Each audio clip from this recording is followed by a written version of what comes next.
realize the extent to which prejudice still existed until my baby was born. My black baby.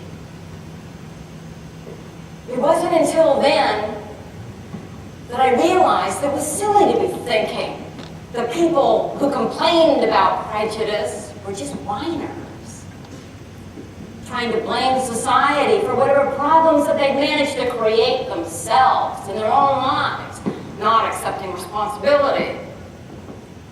But from the time my son was born, society looked different. And people reacted to me differently than they'd ever reacted before. I remember the first time that I felt prejudice directed at me. It was the first time I took my baby out into public. It wasn't anything anybody said or did. It was more a tangible feeling. Like sometimes when someone would just walk by, it felt as though they had taken this brick of rejection and hurled it at me. But nobody did anything. They didn't so much as change the look on their face. This was altogether new to me. But I have to tell you that since that first time, the same thing happened to me many thousands of times. My son was 4 months old. We were in a store waiting for a friend to get done shopping. I was playing with my baby in the designated children's play area when an older white woman saw us and flew instantly into a rage at me. Why, I listened as this woman ranted on and on until the point when she said, "And a black baby like that too." Why, guys, before I even realized that I was reacting, I found myself shaking her by the collar of her dress, growling in her face, "You take that back." Well, it was right about then my friend showed up. She decided that it was time for us all to be leaving. I learned two things that day. One, unfortunately, prejudice does still exist. And two, that I had perfectly well no idea how to deal with it.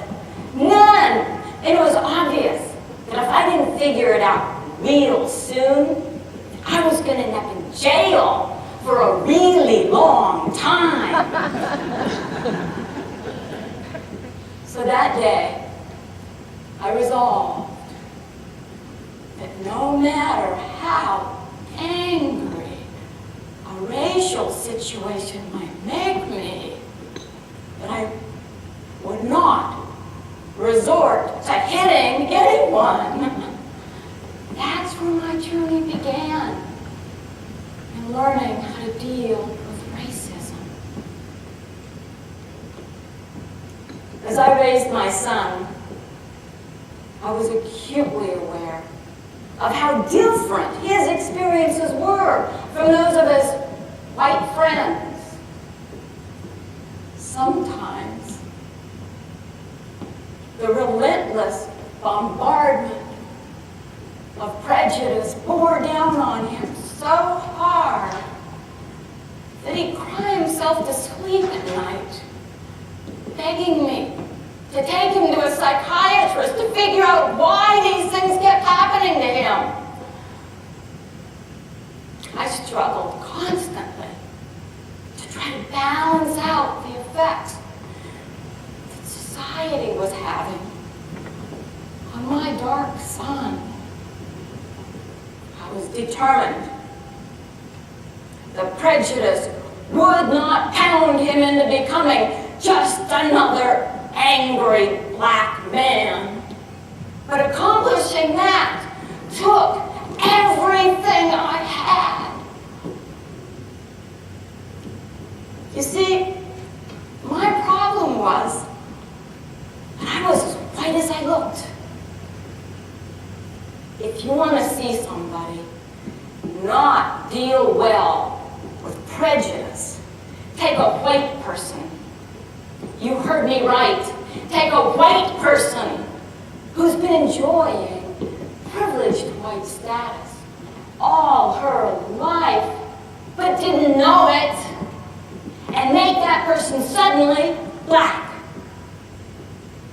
What results is shock, culture shock, at seeing prejudice actively operating in your own culture and feeling the destructive effects that it has on the human spirit.